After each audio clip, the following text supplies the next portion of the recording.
രാജ്യത്തിന്റെ ഭരണം സുസ്ഥിരമായ ഒരു കലകളിലേക്ക് ഏൽപ്പിക്കാനുള്ള ചരിത്രപരമായ ദൗത്യമാണ് ഈ തെരഞ്ഞെടുപ്പിൽ നിർവഹിക്കുന്നത്.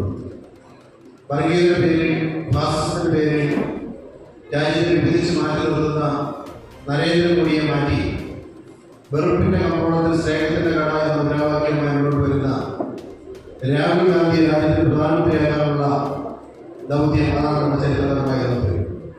ആ ദൗത്യം എടുക്കാനുള്ള മുന്നണി പടയാളികളായി പ്രവർത്തകരായി ഇറങ്ങാനുള്ള ദൗത്യമാണ് രാജ്യങ്ങളിലെ ഓരോ ഐക്യ ജനാധിപത്യങ്ങളുടെ പ്രവർത്തകരും ഈ കൺവെൻഷനിൽ നിന്ന് പ്രതിനിധി ചെയ്ത് ഏറ്റെടുത്ത് മുന്നോട്ട് പോകേണ്ടത് അഭ്യർത്ഥിക്കാൻ ഞാൻ ആഗ്രഹിക്കുന്നു.